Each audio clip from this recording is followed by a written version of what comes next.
우리 다 같이 마태복음 3장 2절을 우리 함께 읽겠습니다. 시작. 회개하라 천국이 가까이 왔으리라 하였으니. 아멘. 요까지요. Repent for the kingdom of the heaven is near. 이렇게 표현을 해요. 우리가 성경을 접할 때 현대로 넘어오면서부터 가장 큰 그런 어떤 장점이지만 단점이 된 게 뭐냐면 성경을 문학적 읽기를 통해서 이제 해석을 하려고 그래요. 문학적 읽기는 신학의 세계에서는 존재하지 않았어요. 왜냐하면 성경은 경전이기 때문에 문학적 읽기를 통해서는 절대 하면 안 돼요. 저는 그렇게 생각해요. 그런데 문학적 읽기를 거부하는 건 또 안 돼요. 그 이유가 뭐냐면 성경은 경전인 동시에 성경이 좀 특별해요. 경전들이. 그 경전들이 뭐가 특별하냐면 그 경전을 섬기고 선포됐던 내러티브, 다시 말해서 배경들이 성경에 고스란히 기록이 돼요. 그러니까 성경이 단순히 선포라든지 교리라든지 말씀만 딱 나와서 뭐 하나님을 섬겨라, 간음하지 말라, 뭐 가난한 자를 도와라, 이거에 대해서는 그걸 문학적으로 읽을 필요가 없죠. 그런데 그런 것들이 선포됐고 그런 것들을 받아들였던 그 배경들이 이 성경에 나와요. 그래서 또 문학적 읽기가 필요한 거예요. 그러니까 제가 얘기하고 싶은 거는 그런 문학적인 배경과 그 시대의 이 성경에 대한 하나님을 섬기는 사람들을 파악하고 그런 걸 이해할 때 그 시대와 지금 갭이 있는 오늘날 우리가 하나님을 섬길 때 이해가 되기 위해서는 문학적 읽기가 필요하지만 성경 자체의 텍스트를 문학의 글과 혼돈해서 하면 안 된다는 게 이제 제가 전해주고 싶은 얘기예요. 그래서 기독교인들은 하나님의 말씀을 이렇게 받아들이는 사람은 이 두 가지 입장을 항상 고수해야 돼요. 첫째는 하나님이 내게 주신 말씀은 절대적인 하나님의 말씀이다. 그런데 그 말씀은 하나님은 온전하기 때문에 그 말씀을 받는 나의 삶과 내가 처한 상황과 나의 믿음과 내가 걸어가는 그 길 위에 있는 전체적인 배경, 하나님의 나라와 내가 살고 있는 곳에 대한 이해관계를 통해서 결국은 역사하신다라는 두 가지 관점으로 나가면 오해 없이 저희들은 신앙생활을 할 수 있을 것 같아요. 오늘 저는 정말 다시 한번 제자훈련을 하는 여러분들께 감사드리고요.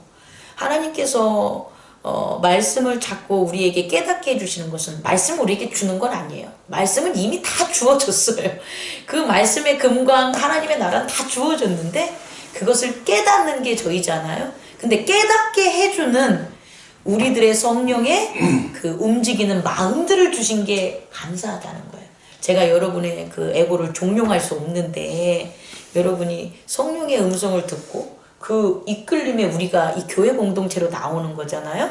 그렇게 임해 주시니까 정말 경험해보지도 못하고 세워져 보지도 못했던 정말 진리적인 말씀들을 발견하고 발견시켜주는 거 아니겠습니까? 이미 다 드러난 그런 하나님 행복나눔 교회를 통해서 역사해주는 우리 하나님 아버지, 그 아버지에게 감사합니다. 우리도 한번 고백해 보세요. 하나님 아버지. 하나님 아버지. 감사합니다. 감사합니다. 그리고 이제 우리가 이제 주로 할 게 하나님은 아버지로 불러야 돼요. 그리고 주 예수 그리스도. 주라는 건 왕이에요, 왕. 왕이죠. 모든 고난. 우리는 민주주의에 사는 게 아니고 하나님 아버지의 세계에 사는데 그 하나님 아버지의 세계를 통치하시는 왕이 있어요. 그 왕이 있다는 것은 그의 율법이 있고 그의 법이 있고 그의 나라가 있다는 거예요. 그래서 주 예수 그리스도를 주라고 섬겨야 돼요. 근데 이제 거기에 대해서 우리가 혼돈하면 너희가 하나님의 아들 된 권세를 줬어 그러니까 헬렐레 해가지고 아들이면 지 마음대로 뭐 애기들처럼 이런 거 아니에요. 하나님을 아버지로 섬기는 나라인데 그 나라의 통치자는 누구다? 예수 그리스도를 주로 섬겨야 돼요. 그리고 그 예수 그리스도의 주된 나라는 우리를 움직이고 보호해주고 해야 돼요. 지금의 입장에서는. 왜? 우리는 지금 육체가 있으니까. 그래서 우리가 지금 주 예수 그리스도의 나라에 살지만 우리 스스로 거룩한 몸으로 살진 못해요. 우리를 대신 거룩하게끔 중보하고 늘 함께 동행하는 그분이 누구냐? 성령님이신 거예요. 그러니까 우리가 주 예수 그리스도의 나라를 살지만 육체가 있고 물질의 세계에서 지각으로 인지하는 그런 삶을 사는 지금 동안은 누가? 성령님이 항상 우리와 함께 있어야 돼요. 그래야지만 우리는 주 예수 그리스도의 세계에 사는 거예요. 근데 아직 육체라는 이런 아주 얇은 장막이에요. 아주 두터운 장막이 아니라 아주 얇은 그런 그 옷을 입는 그 순간은 누가? 어둠이 여전히 성령님과 뭐한다? 단절시키는 일을 하는데 거기에 우리는 넘어가면 안 되는 게 바로 우리의 의지. 그게 바로 repent, 회개하는 거예요. 그러니까 우리가 할 수 있는 기독교에서 모든 일은 회개밖에 없어요. 돌이키는 것.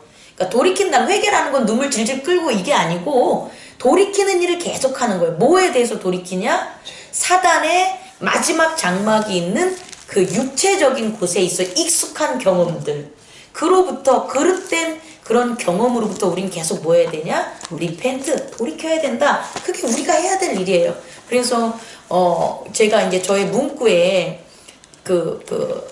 카톡 문구에 그렇게 나와 있잖아요. 순수한 나와 나라고 생각된 나를 구별해라.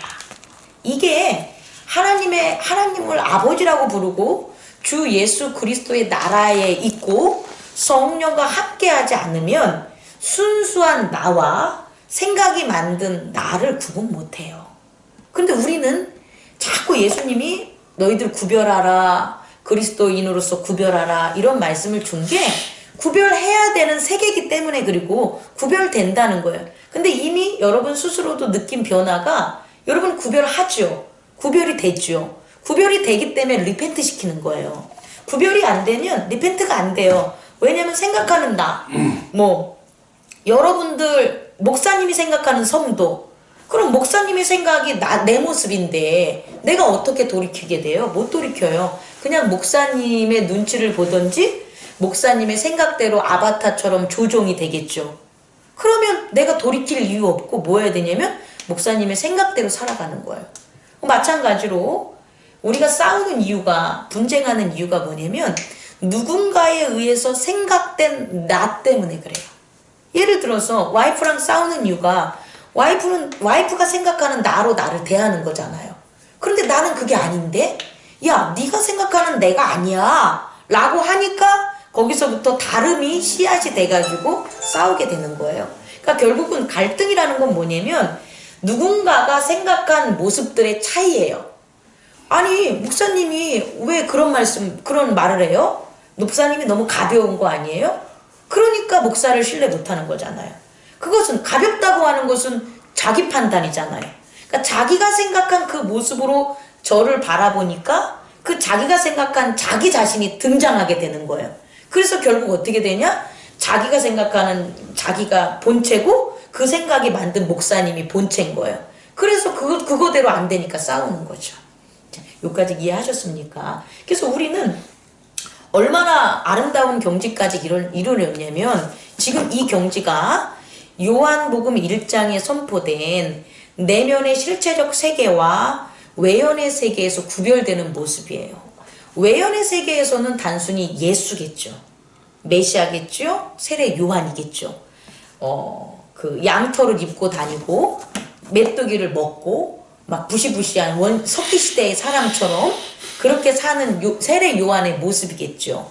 근데 그건 외연의 모습이고 내면의 실제적 세계에서의 그는 누구냐? 하나님이 유일하게 광야에서 외치는 자의 소리라고 한 거죠. 광야에서 외치는 자의 소리가 본연의 모습이에요. 하나님의 나라에서는 의미가 참이니까 세례 요한은 뭐냐면 광야에서 외쳐야 돼요. 궁중에서 외치면 안 돼요. 그것은 하나님의 참 세계에서의 그의 모습인 거예요. 그죠? 그 세계의 모습을 발견하게 되는 거예요. 우리도 마찬가지라는 거죠. 우리도 이 세계에서는 목사 혹은 제 이름 장미경, 여러분의 각각의 이름 40세, 30세, 60세, 50세, 몇 세대는 누구, 여자, 남자, 직업적인 누구, 이게 이 세상에서 생각되는 그 모습인데 그거는 중요하지 않다라는 거예요. 그것이 중요하게 여긴 게 유대인들의 착각이었다는 거죠. 그래서 세례 요한도 자기의 본연적인 걸 깨달았지만 예수 그리스도의 그걸 이렇게 전하는 것에 대한 자기의 본연의 모습, 자기의 순수한 모습을 알지만 결국 휘둘르죠. 군중의 힘에 의해서. 그래서 광야에서 외쳤으면 그만인데 그 메시아에 대한 회개, 다시 말해서 예수 그리스도에 대한 것만 전하면 되는데, 회개만 전하면 되는데 정치적인 상황에 개입을 하게 되죠. 그래서 헤롯 왕에 대해서 헤로디안과의 관계, 그거에 대한 비평, 그거에 대한 어떤 비난, 그것 때문에 잡혀간 거예요. 사실은 만약에 세례 요한이 그렇게 안 했다면 예수님만 전하고, 그리고 예수님과 전하는 게 이루어진 관계에서 자기의 내면의 실제적인 자기의 순수함을 찾고 계속해서 지켰다면 그렇게 죽지 않죠. 근데 그걸 안 찾은 거예요. 그게 바로 우리의 세계라는 거예요. 우리도 하나님이 내면의 실제적 세계에서의 우리의 영, 순수한 우리가 있어요.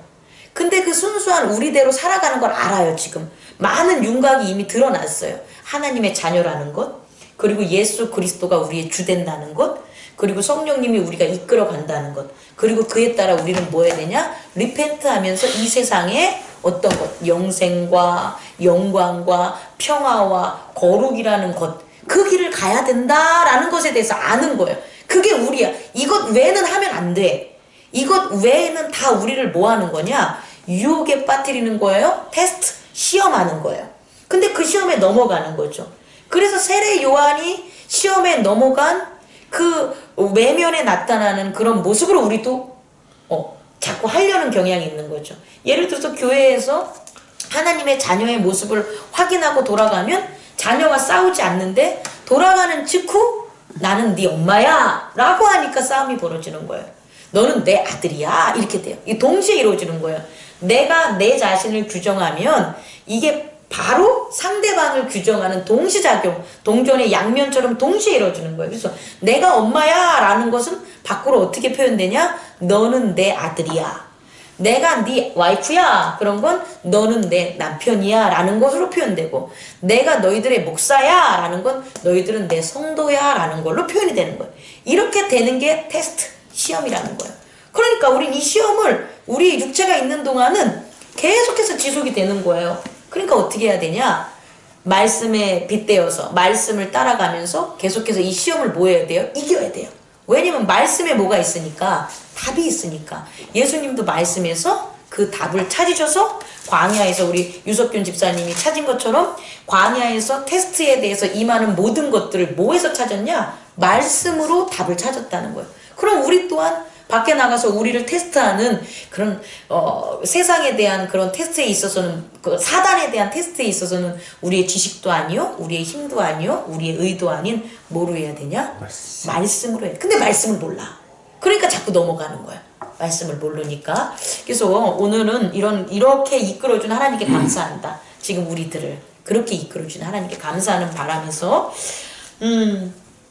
감사합니다. 그리고 이제 고난주, 부활주, 연장선에서 오늘 말씀을 좀 그러니까 제자 훈련을 하면, 제가 왜 마태복음 3장 2절 회개하라 천국이 가까이 왔느니라는 걸 여러분과 얘기를 하고 싶냐면, 예수님이 거짓말을 하든지 혹은 세례 요한이 잘못 전해지든지가 아니고서야 이 말씀을 아주 오랜 시간이 지나면 이루어질 거로 생각한다는 게 착각이라는 거죠. 왜냐하면 오늘의 이 말씀, 회개하라 천국이 가까이 왔느니라는 것, For the kingdom of heaven is near는 킹덤이, 하나님의 킹덤이 is near, 가까이 왔다는 거예요. 하나님의 시간적으로 가까이 왔다는 게, 먼데 가까이 왔다. 뭐 예를 불교적인 용어로 영겁이라는 게 하나님 세계에서는 찰나지만 우리의 인생에서는 그것이 뭐 1000년이다, 10,000년이다 이렇게 할 수도 있겠지만, 그게 아니라 그랬다면 예수 그리스도의 십자가와 부활 역시도 뒤로 미루어져야 된다는 거예요. 근데 하나님의 킹덤 오브 헤븐이 지금 니얼이 왔는데 예수 그리스도의 사역이 곧장 시작이 되고, 그 사역이 시작된 지 3년 만에 부활의 그런 역사가 이루어졌다면 이 말씀은 참이라는 거예요. 그럼 제가 얘기하는 건 뭐냐면 이 말씀의 시간은 다급한 거라는 게 전제돼야 된다는 거죠. 다급하다는 거. 다시 말해서 회개해, 리펜트, 회개해라는 게 이게 먼 훗날에 이루어진다면 유대인들이나 사마리아 일대에 있었던 사람들이 지금 회개하러 나올 이유가 없어요. 그냥 예전처럼 믿는 사람 그냥 믿고 세례 요한 따랐던 사람들만 몇 명 모여가지고 그냥 그들의 집단만 이루면 되는 거예요. 근데 그게 아니라 아주 주목할 만한 그런 텍스트, 다시 말해 내러티브를 여기서 찾으면 사마리아에서부터 유대 전역에 이르기까지, 예루살렘에 이르기까지 뭐하러 왔다는 거예요? 회개하러 왔다는 거예요. 근데 그 계층이 군병들도 오고 율법학자들도 오고 가난한 사람들도 오고 병 있는 사람들도 오고 다 왔다는 거예요. 계층을 초월해서 어디로? 광야로 무수히 많은 사람들이 지역을 초월해서 모이기 시작했다라는 거예요. 그리고 모였다는 거예요. 이들은 왜 모였냐? 이들을 움직이는, 이들의 마음을 움직이는 강력한 무언가가 있다라는 거예요. 예를 들어서 오늘 뉴스에 여러분 다들 조심하십시오. 여러분 공포하는 거죠. 전쟁이 날 수도 있습니다. 이 말 한마디만 하면 여러분들은 직장을 그만둬요. 그죠? 그 일손을 멈추고 다 어떻게 합니까? 돌아와요. 근데 뉴스에서 여러분 전쟁이 났습니다. 지금 선제 폭격이 났습니다. 혹은 폭격이 나려고 합니다. 이 공포가 있는데도 불구하고 일을 해? 가능해요? 못해요.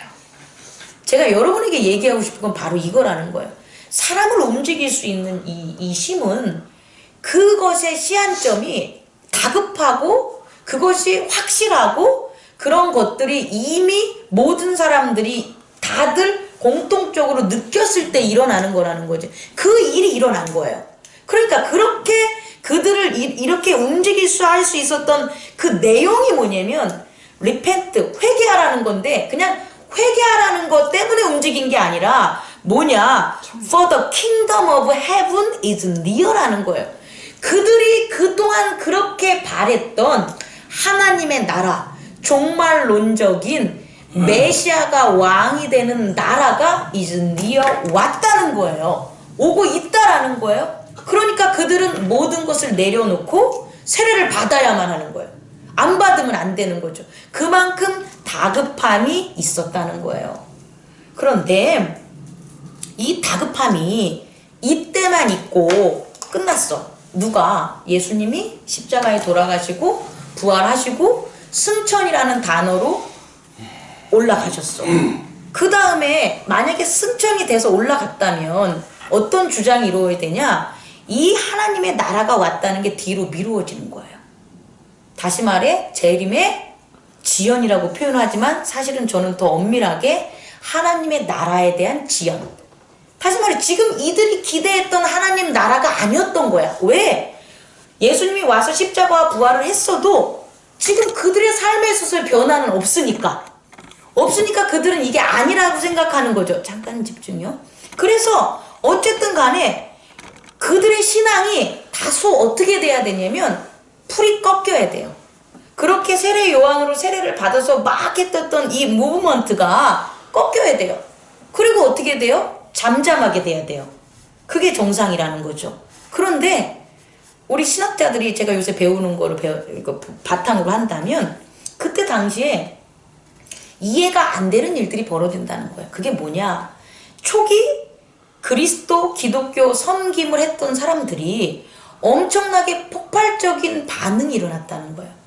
폭발적으로 예수 그리스도가 부활한 이후에 부활체가 그대로 있는 게 아니잖아요. 성경에서 보면 하늘나라에 올라갔는데 하나님 나라에 승천했음에도 불구하고 그들이 믿었던 예수 그리스도의 신앙이 오히려 더 체계적이고 더 파급력이 있고 더 전 이방인까지 퍼져나갔다는 거예요.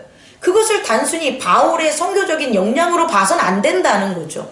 뭐 그런 사람도 있고 이제 제가 봤을 때는 바울 단순한 그 한 명에 의해서 이방 선교까지 막 퍼져나가는 건 우리는 너무 바울을 치켜 세우는 거고 그렇지 않다는 거죠.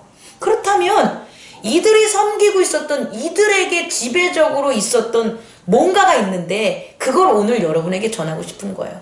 그들이 박해와 고난이 있음에도 불구하고 초대 기독교의 엄청난 섬김에 대한 완전체, 다시 말해 하나님을 아버지라고 부르고 예수 그리스도를 주라고 섬기는 큐리우스라는, 주라고 섬기는 큐리우스라고 섬기는 주 예수 그리스도로 섬기고, 그리고 성령의 일을 성령님이 운행하는 것을 전적으로 동행하는 그와 같은 일이 벌어진 거예요. 그걸 저는 이제 신학자들은 여기까지는 안 하지만 제가 얘기하고 싶은 것은 이미 킹덤이 뭐한다? 이루어졌다는 거예요. 저는 여기서 주장을 하는 거죠. 그들에게, 예를 들어서 그들이 원했던 종말론적인 메시아의 로마 제국이 무너지고 이스라엘이라는 그 외연의 세계가 세워지는 것은 그들은 망해졌지만, 예수님이 오셔서 선포했던 내면의 실체적인 세계는 이미 어떻게 된 거다? 세워진 거예요. 어떻게? 그의 나라 킹덤이, 하나님의 나라의 킹덤이 세워진 거예요. 그래서 그들은 킹덤이 세워진 그 나라에 뭐로서 살아가는 거예요? 백성으로 살아가는 거예요. 그래서 하나님 아버지를 뭐라고 불러요? 아버지라고 부르는 거예요. 그리고 그들이 살아가는 그 나라는 누구가 왕이에요?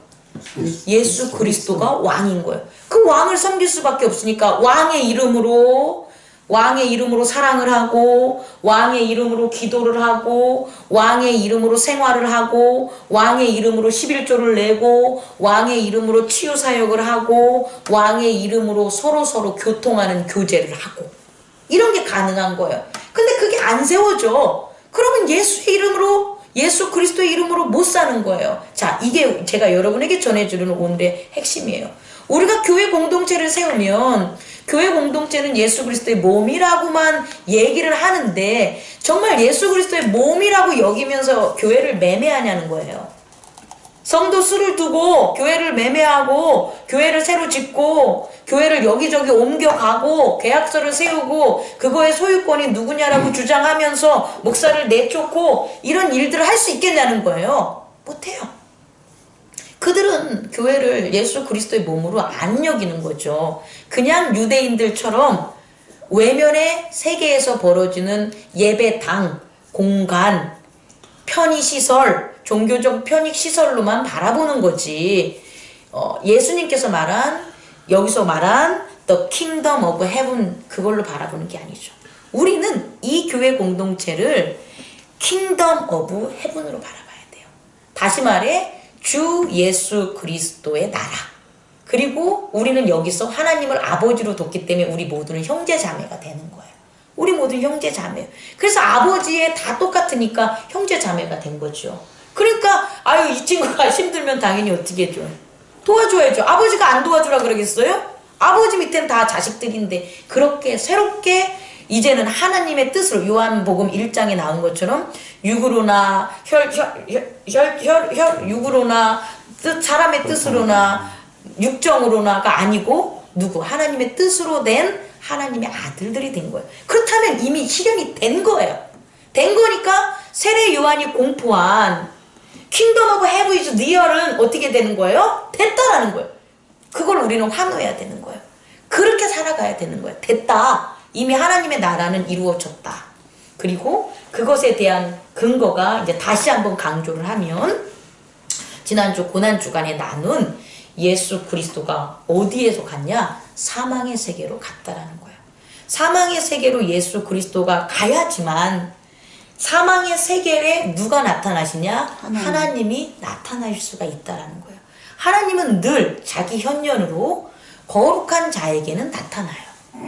예를 들어서 에녹이라는 거룩한 자하고 나타나서 에녹이 죽지 않고 하나님 나라로 갔잖아요. 모세 또한 결국은 율법이라는 걸 통로를 통해서 거룩하게 돼서 하나님의 친구처럼 여겼잖아요. 다윗도 마찬가지죠. 다윗도 하나님이 그의 왕국을 통해서 나타낸 게 다윗이 밧세바를 어떤 범죄를 했지만 그건 인간의 죄를 다스리지 못한 어떤 이 바디적인 내추럴 바디의 일이고 그의 영적인 측면에서는 늘 하나님과 함께하는 자. 그래서 그의 왕국을 통해서 하나님은 나타났어요. 하나님은 거룩한 자들을 통해서 나타나세요. 그런데 사망까지 그동안 못 갔던 이유는 사망을 가는 사람이 거룩한 자가 없었던 거예요. 거룩한 자는 사망으로 갈 수가 없었고, 아니 이 땅에 거룩한 자가 아무도 없었어. 그래서 사망에 갈 수 있는 자, 사망에 가는 자들은 다였지만 그 사망에 가서도 하나님이 건져줄 사람이 없었던 거예요. 다시 말해 천지를 창조하신 하나님의 그 킹덤의 원리는 사망까지도 다스리는 하나님이셨다는 거예요. 하나님은 사망을 못 다스리는 게 아니라, 제가 이제 그때 이제 주일날은 여기까지는 안 갔지만, 사망까지도 하나님의 지배가 가능하고, 왜? 하나님이시니까. 그런데 그 방법적인 면에서 거룩한 자가 없었기 때문에 그동안 그렇게 사망을 없애기를 원했는데, 사망이 없어져야 되는데, 사망에 대한 없어진다는 건 사망이 확 사라지는 게 아니라 사망의 권세를 하나님의 주권으로 세우는 거를 없어진다고 제가 표현하는 거예요. 근데 그런 사람이 있었다 없었다? 없었다. 하지만 하나님은 태초부터 예수 그리스도가 오기 전까지 계속해서 하신 말씀이 뭐냐면 그런 사람이 되라는 거예요. 너희들이 거룩한 사람이 되라는 이 메시지는 예수 그리스도 혼자 한 게 아니에요. 그러니까 하나님은 태초부터 계속해서 거룩한 사람이 나타나는 것, 거룩한 사람이 나와서 어떻게 사망을 다스릴 수 있는 방법을 하나님은 찾으셨던 거예요. 하나님은 가만히 있었던 게 아니시라는 거예요. 그런데 그것을 이룬 첫 열매가 누구냐? 바로 예수 그리스도예요. 누가 실패한 것? 아담이 실패한 것. 만약에 아담이 에덴 동산에서 이 거룩성을 유지했다면 우리 인간들은 이렇게 거룩성이 없는 세상, 다시 말해 어둠, 사망이 지배하는 곳에 다스려지지 않아요. 그런데 그 가장 중요한 이런 역사가 일어날 수 있는 선악에 대한 것을 인간이 하나님의 말을 듣지 않고 진리를 따르지 않고 사단의 속삭임의 테스트에 넘어간 거예요. 그래서 바울은 아담과 예수를 둘이 비교할 때 아담은 넘어간 거고 예수님은 시험에서 승리했다는 표현을 하는 게 바로 여기에 있다는 거예요. 그래서 하나님은 불완전하거나 하나님은 우리를 이렇게 못 살게 불거나 하나님은 우리에게 이게 아니에요. 하나님은 온전하고 완전하시고 다 모든 것을 주는데 그 다 모든 것을 준 그 존재가 어둠이라는 악이 아직 없어지지 않는 그때에 넘어가 버린 거예요. 만약에 그때 안 넘어가 버렸다면 그 아담을 통해서 죄를 다스리는 일들을 하나님은 하셨고 결국은 예수 그리스도의 구속사도 없고 우리들이 이렇게 사망에 얽매이지 않아도 살 수 있는 하나님을 아버지라고 부르며 살 수 있는 세계를 계속 유지했을 거예요. 전적으로 이 모든 것은 누구냐? 사단의 꾀에 넘어간 아담, 인간의 잘못이라는 거예요. 우리도 마찬가지예요. Kingdom is God이라는 하나님의 왕국을 우리에게 주셨는데 그 왕국에 있음에도 우리가 사망의 테스트에 넘어가기 때문에 우리들이 영생이라는 것, 영광이라는 것, 평화라는 것, 거룩이라는 것에 대해서 우리가 자꾸 실패하는 거예요. 거기에 있어서 무너지는 거예요. 그러니까 우리는 이 테스트에 대해서 뭐한다? 사망의 권세를 이겨야 되는데 그 이기는 걸 누가 보여줬냐? 예수 그리스도가 보여줬다는 거예요. 근데 그 예수 그리스도는 우리와는 특별해요. 우리는 아니에요. 그는 하나님의 아들이고 본체고 그의 본성은 태초 창조의 말씀이었다는 거고 그리스도였다는 거예요. 그렇기 때문에 그가 사망으로 내려갈 수 있었다는 거고 사망에서 사망의 세계가 없어지고 그 사망의 세계가 없어졌다는 건 사망이 사라졌다는 게 아니라 사망의 주권을 누가 가졌다? 예수 그리스도가 가졌다는 거예요. 그래서 이제 우리의 삶은 육체의 여기를 보면 안 돼요. 우리의 삶은 킹덤 오브 갓이에요. 하나님의 나라에 사는 게 우리예요. 그래서 우리는 단순히 나타날 때 지금 육의 모습으로 있는 거지 이전부터 끝까지 다 누구의 나라에 산다? 하나님의 나라에 살고 있었던 거예요. 근데 그 하나님의 나라에 살고 있었던 그것에 대한 육체적인 악의 지배에서 이제 뭐한다? 벗어날 수 있는 그 장을 누가 열었다? 예수 그리스도가 사망 권세를 잡으면서 있었다는 거예요. 그래서 지난 시간에 대한 걸 다시 얘기하면 예수 그리스도가 오시기 전에는 우리가 죽어. 그럼 모든 사람이 하나님을 믿던 믿지 않던 어느 세계로 간다? 사망의 세계로 가는 거야. 그래서 그 사망의 세계에서 어떠한 형식이든 어떠한 법칙으로 그 영이 어떤 삶을 살지 모르겠지만 사망이라는 것에 지배당하는 세상에 산다는 거예요. 제가 얘기하는 것은 사망이라고 해가지고 그냥 제우스 신화처럼 뭐 지옥이야, 막 불못만 있어, 이런 어리석은 생각은 하지 마시고요. 사망이 다스리는 그런 영의 세계에 산다는 거죠. 사망의 세계. 그런데 이제는 그 사망의 세계를 누가 다스리니까? 예수 그리스도의 왕권이 다스리기 때문에 우리가 죽어. 그럼 어떻게 돼요? 우리는 그 예수 그리스도의 왕권에 따라서 우리는 그 세계로 간다는 거죠. 그래서 지금 우리에게 온 이 언약을 우린 체결을 했으니까 우리는 예수 그리스도의 왕권에 따라서 하나님 나라에 있겠죠. 우리가 가는 곳은. 또 하나, 예수 그리스도가 사망을 다스리면 단순히 현재적인 우리만이 아니라 어제 죽은 영혼들까지 진행이 되는 거예요.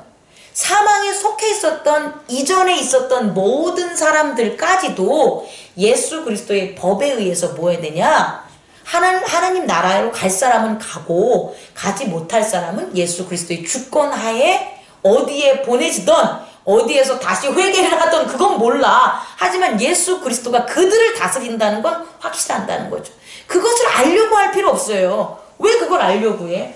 그런데 중요한 건 예수 그리스도가 현재 우리의 삶에서 생명의 복음을 전해주시듯 예수 그리스도가 오시기 전에 사망에 속했던 자들에게도 분명 생명의 복음을 전해주리라고 믿어요. 그게 형평성에 있는 거지. 예수 그리스도가 온 세대만 구원의 역사가 일어난다면 예수 그리스도가 오시기 전에서 사망에 있었던 세대들은 어떻게 됐겠냐는 거예요.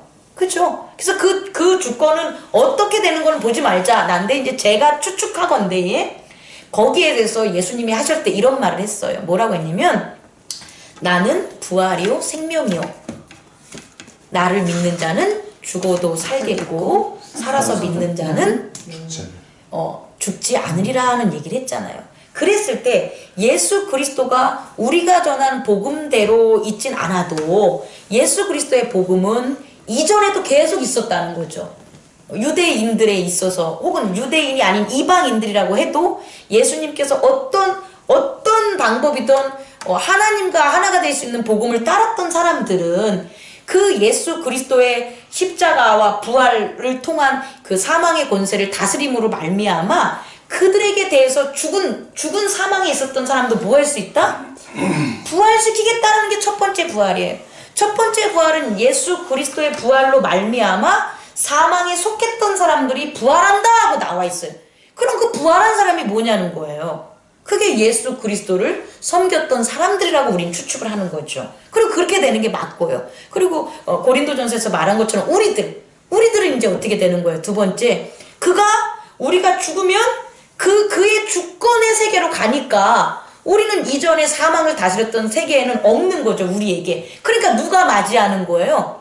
그가 맞이하는 거죠. 이게 바로 오늘 전하는 핵심이에요. 이 가운데 부분이 생략된 거예요. 교리에 있어서. 이 가운데 부분을 초기 그리스도인들은 섬김 사상에서 그대로 드러난 거예요. 다시 말해 내가 지금 죽어. 내가 지금 죽으면 나는 누구를 보는 거예요? 예수 그리스도의 세계에 살기 때문에 예수 그리스도의 세계로 가는 거예요. 이해할 수 있겠습니까? 이게 저 멀리 있는 재림적 종말론, 다시 말해서 저는 거기다 심판이라고 합시다. 물리적 세계에 대한 심판이 있는 재림의 종말론과 구분되는 구원의 종말론이 따로 이렇게 우리가 구분해야 된다는 거죠. 종말이 모두에겐 종말이지만 믿지 않는 자는 심판이 되고 믿는 자에겐 뭐가 되기 때문에 구원이 되기 때문에, 그래서 믿는 자의 종말과 믿지 않는 자의 종말은 분리돼야 된다. 그리고 심판받아야 된 악의 종말은 믿지 않는 자의 종말과 이꼴 동일시돼야 된다는 걸 저는 전하고 싶은 거예요. 그래서 이런 믿음이 있었기 때문에 내가 죽는 지금 이 순간이 종말인 거예요. 그런데 나는 뭐다? 구원받아. 근데 어떻게 살아가겠어요? 정말 하나님의 나라에서 살겠죠. 하나님을 아버지라고 부르면서 당연히 예수 그리스도의 통치 속에서 성령님의 역사 속에서 서로 새로운 패러다임 속에서 살아가는 거예요. 이의 나라는. 그래서 성경의 사도행전을 보면 그런 것들에 대한 배경을 이해 안 한 다음에 사도행전의 사람들이 물견을 통용했대. 어머? 땅을 팔았는데 땅 판 것에 얼마를 갖다가 꽁쳐놨는데 그 사람이 죽었대. 이 나라가 일반적인 나라에서는 안 일어나요. 다시 말해 주 예수 그리스도에 속하지 않는 나라에서 살면 내가 땅 팔아가지고 꽁쳐뒀다고 그거 교회에 헌금 안 낸다고 그 사람 안 죽는다고. 그런데 내 영이 주 예수 그리스도에 살아가는 사람들은 틀린 거예요. 여러분들도 마찬가지예요. 그걸 오늘 적용하는 거예요. 우리가 주 예수 그리스도를 왕으로 섬기며 살아가는 나라에 사는데 내가 도둑질을 해. 그리고 내가 말 그대로 온전히 하나님을 못 섬기고 예수 그리스도를 못 섬기고 그 다음에 거짓말을 하면 그 거짓말에 대한 성령의 응징이 있다라는 거예요. 이게 초대교회예요. 우리 교회예요. 예를 들어서 저가 이 모든 비밀을 알고 있는데 제가 범죄를 해요. 아마 저는 분명히 큰 일을 당할 거예요. 그럼 어쩔 수 없는 거예요. 너무 저기한가? 왜? 나는 그의 나라를 따르니까. 나는 예수 그리스도를 주로 섬기고 성령님을 온전히 믿고 하나님을 아버지라고 부르는 사람이에요. 그래서 저는 넘어가는 거예요. 그리고 그런 일들이 초대교회의 사람들에게 있었던 거예요. 그래서 금방 귀신을 물리치고 병든 자를 치유하는 그런 일들이 주 예수 그리스도를 주로 섬기면 가능해요. 우리도 마찬가지예요. 이 땅에 우리 교회가 행복나는 교회가 주 예수 그리스도를 섬기는 하나님의 킹덤 오브 헤븐이 돼야 돼요. 그렇게 돼서 그렇게 살아갔을 때 우리들이 살아가는 거와 저쪽 예수의 그 나라를 살지 않는 거는 구별이 되는 거예요. 그러니까 이방은 바로 이런 거예요. 예전에는 이스라엘 민족이 자기들이 하나님을 섬기니까 하나님의 백성이라고 여겼고 하나님을 섬기지 않는 이방 타신들을 믿는 사람을 이방으로 믿었다면 예수 그리스도의 하나님의 킹덤 이걸로 말미암아 이제는 예수 그리스도를 주로 섬기는 자들이 하나님의 아들이 된 거예요. 그리고 예수 그리스도를 주로 섬기지 않는 자들이 뭐가 되는 거예요? 이방이 되는 거예요.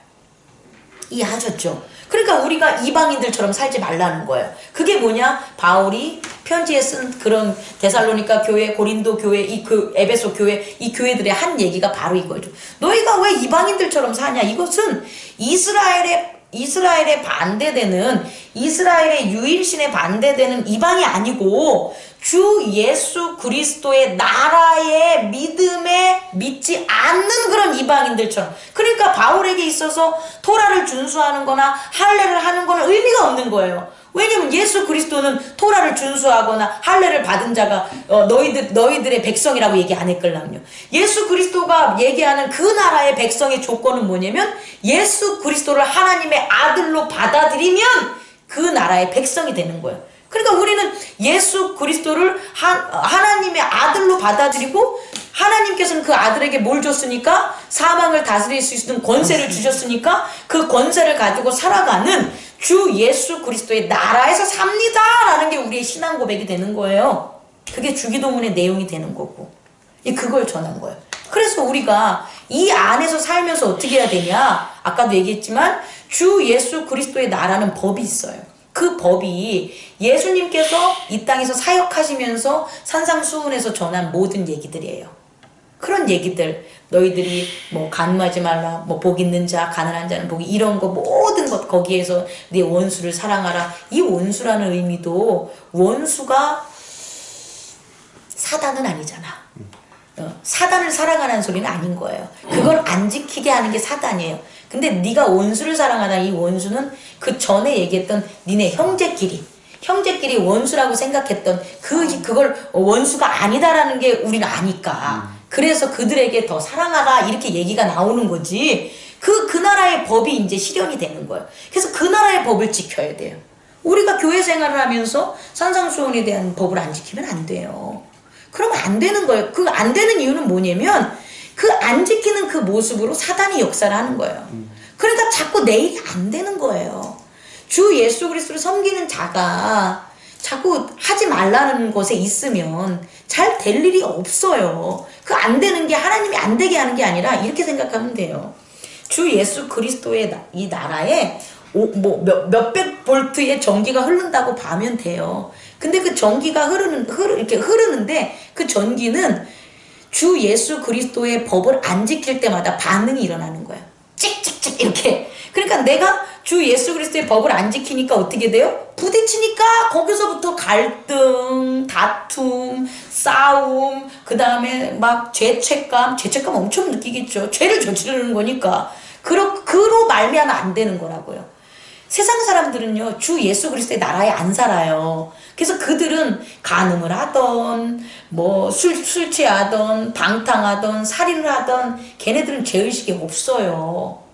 그거와 우리를 동일시 여기면 안 된다는 거예요. 전혀 달라요, 우리는. 주 예수 그리스도의 나라에 살기 때문에. 그래서 우리가 하는 것, 제가 지난 시간에 여러분과 함께한 아주 귀한 말씀,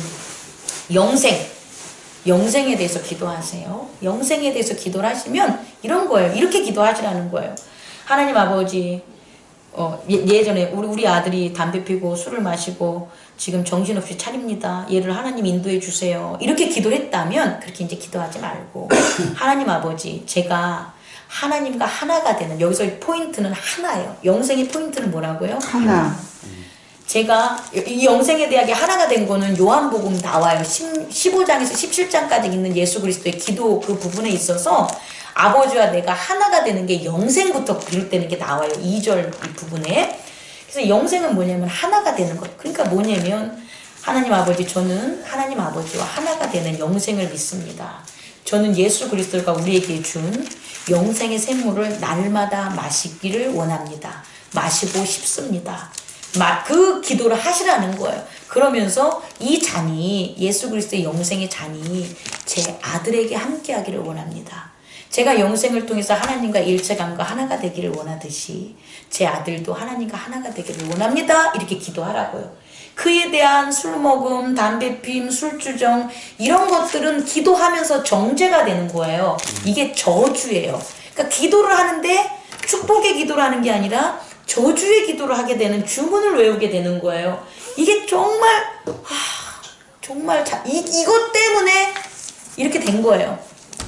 중세 때 정말 정치와 하나가 된 종교가 이 가장 중요한 초대 그리스도고 기독교인들의 섬김의 도를 완전히 인스턴트로 만들어버리고 아주 기계화적으로 만들어버린 거예요. 그래서 지금 다 껍데기들을 잡고 살아가니까 결국은 우리가 보는 그런 부패와 우리가 보는 교회의 그런 지탄과 이런 식으로 변형이 된 거예요. 그러니까 이 핵심을 하시라는 거예요. 아셨겠죠? 영생에 대한 기도를 날마다 하시기 바랍니다. 그러면 하나님이 그냥 예수 그리스도의 영생의 강물을 여러분들에게 안 흘려주시지를 않아요. 왜? 그의 나라에 사니까. 두 번째는 영광이에요. 하나님은 영광입니다. 예수 그리스도는 영광입니다. 성령님은 영광입니다. 함께하는 저도 영광입니다를 꼭 해야 돼요.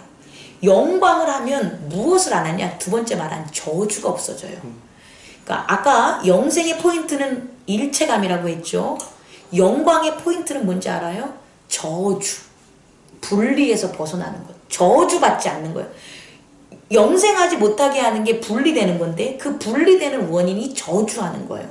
얘는요 하나님 잘 못 섬겨요. 얘는요 뭐 늙었어요. 얘는요 못생겼어요. 얘는요 성질이 지랄 같아요. 얘는요 뭐예요. 이런 게 저주예요. 이 저주가 있는 곳에는 뭐가 없어요? 하나님의 현현이 없어요. 하나님이 나타날 수가 없어요. 저주하는데 어떻게 하나님이 나타나요?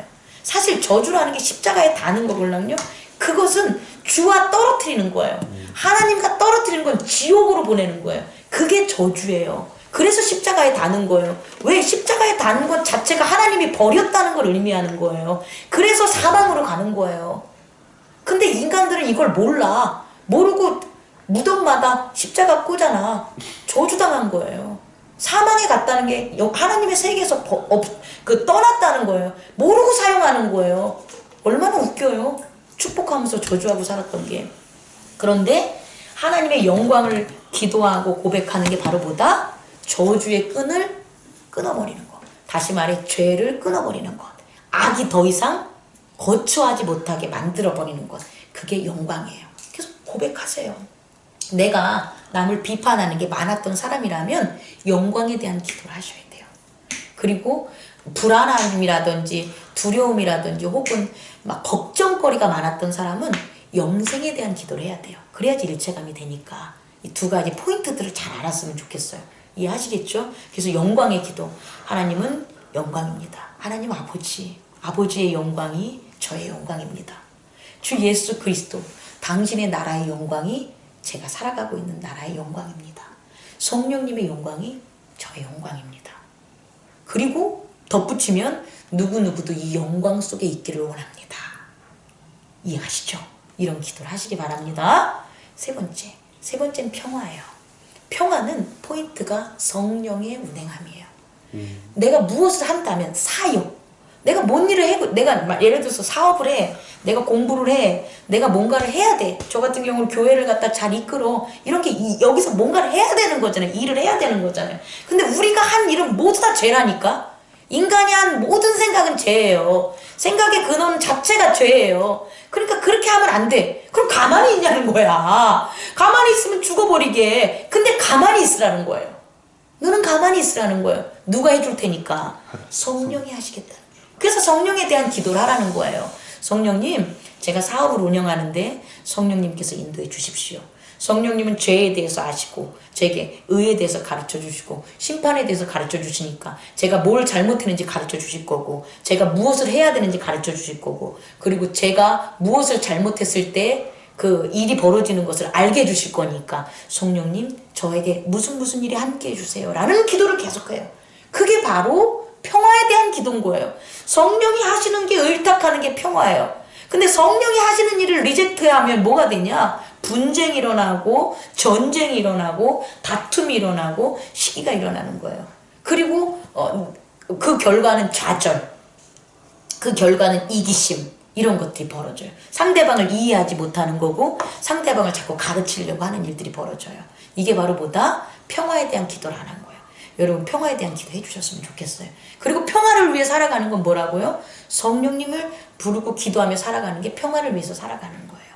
마지막으로 네 번째는 뭐다고요? 거룩은 종말이에요. 종말. 바로 이 순간 주님이 부르면 저희는 가야 되는 거예요.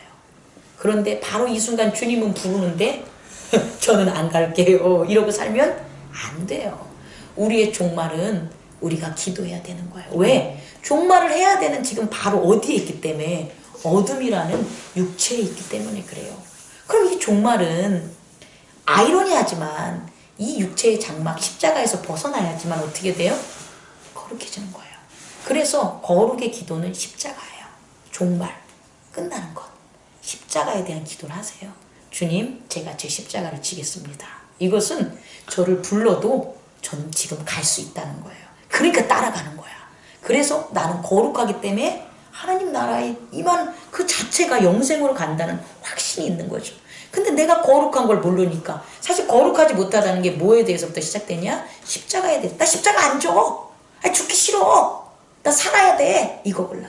나 살아야 돼. 그러니까 거룩할 수 없는 거예요. 내가 살아야 되니까 내 마음대로 해야 되죠. 내가 존중받아야 되겠죠. 내가 일해야 되겠죠. 내가 먹고 살아야 되겠죠. 내 뜻대로 해야 되겠죠. 여기서 변하기 싫죠. 그래서 십자가를 안 진 거예요. 근데 이제 내가 십자가를 줘. 그럼 이제 난 어떻게 된다? 거룩한 기도가 되는 거예요. 그래서 기도하십시오. 주님, 제가 날마다 예수 그리스도가 제 예수 그리스도의 십자가를 지었듯 제 십자가를 지기를 원합니다. 제가 십자가를 지고 가겠습니다. 저는 예수 그리스도와 함께 거룩합니다. 라는 기도를 하시기 바랍니다. 그런데 내 십자가를 줬는데 남 탓하겠어요? 안 하죠. 이렇게 돼서 종말을 날마다 우리 안에서 기쁨으로, 왜? 종말은 구원이니까 기쁨의 종말로 함께하는 여러분이 되기를 원해요. 저는 이 신앙이 초대 그리스도 섬김, 초대 주 예수 그리스도를 왕으로 섬기고 하나님을 아버지라고 부르고 성령의 인도함을 따랐던 그 교회 공동체들이 여기의 도를 따랐음을 확신합니다. 확신합니다. 그렇다면 우리 또한 이 도를 따라가고 이 도를 전파하는 저와 여러분들이 되기를 원합니다. 아멘. 마치겠습니다.